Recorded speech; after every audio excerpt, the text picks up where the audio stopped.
নমস্কার সবাইকে, ত্রিপুরা পাবলিক অপিনিয়নে স্বাগত। আজকে আমরা ত্রিপুরা রাজ্যে বর্তমানে যে নতুন করে নিয়োগ প্রক্রিয়া শুরু হয়েছে স্পেশাল এক্সিকিউটিভ, এই নিয়ে দু একটি কথা আমরা আজকে বলতে চাই। তো এই নিয়ে খুব বেশি বিস্তারিত বলার সুযোগ নেই, কারণ একটি প্রক্রিয়া বন্ধ হয়েছে, আবার শুরু হয়েছে। চাকরি প্রক্রিয়াটি থেমে যায়নি। এখন এটা কবে হবে চাকরি?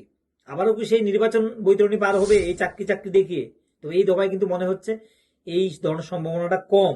সরকার সম্ভবত খুব বেশি দেরি করবে না, বেকারদের যে ক্ষোভ রয়েছে সেটাকে প্রশমিত করার চেষ্টা করবে। কারণ নতুন প্রদেশ সভাপতি, আমরা আগেও বলেছি, আশা করি তিনি এক্ষেত্রে চেষ্টা করবেন যেন এই চাকরি প্রক্রিয়াটা দ্রুত সম্পন্ন করা যায়। কারণ অল্প কিছুদিনের মধ্যে হবে হবে বলে বলে শেষ পর্যন্ত মুখ্যমন্ত্রী এতবার কথা বলার পরও চাকরি প্রক্রিয়াটা স্থগিত হয়ে গেল। এটা অত্যন্ত নৈরাশ্যজনক বলে আমরা মনে করছি।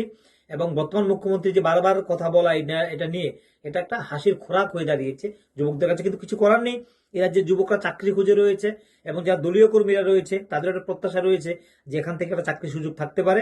তবে 55 বছর পর্যন্ত বয়সসীমা বাড়ানো হয়েছে, অর্থাৎ এ থেকে পরিষ্কার বোঝা যায় যে সরকার যখন এই রাজ্যে যখন পলিটিক্যালি যারা মার্ডার হয়েছেন বলছেন, রতননাথ বলেছিলেন পলিটিক্যাল মার্ডার যারা তাদের জন্য চাকরি ব্যবস্থা করা হয়েছে, তাদের দিকে পরিবারের দিকে তাকিয়েছে সরকার।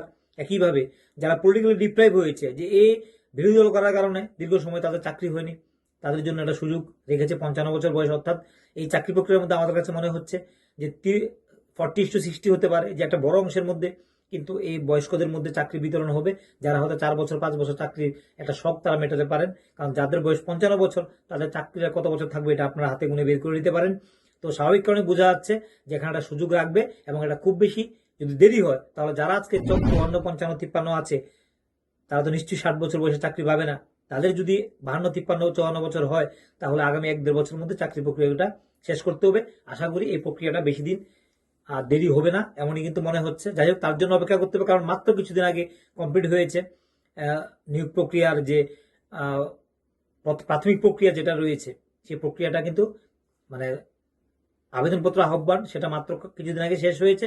স্বাভাবিক কারণে কিছু সময় লাগবে, তবে আশা কিন্তু করা যায় যে খুব বেশি দীর্ঘায়িত হবে বলে মনে হয় না। যদি দীর্ঘায়িত করা হয় তাহলে কিন্তু এটা সরকারের জন্য অনেক বেশি অহিতকারী হতে পারে। কারণ এই চাকরিগুলোর দিকে তাকিয়ে রয়েছে শুধু যুবকরা না, যুবতীরা না, তারা একই সঙ্গে দলীয় কর্মী সমর্থকরা যারা রয়েছেন, যারা সরকারের জন্য খাটছেন দীর্ঘদিন ধরে, তাদের মধ্যে কিন্তু স্বপ্ন প্রত্যাশা যে তাদের ছেলে মেয়েটা স্পেশাল এক্সিকিউটিভে চাকরি পাবে বা তারা চাকরি পাবে যারা আবেদন করেছেন।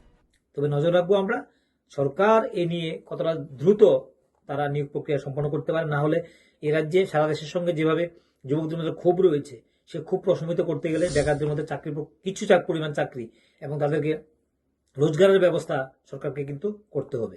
যাই হোক, আজকের জন্য আমরা এখানে রাখছি। সবাই ভালো থাকুন, সবাই সুস্থ থাকুন, আমাদের সঙ্গে থাকুন।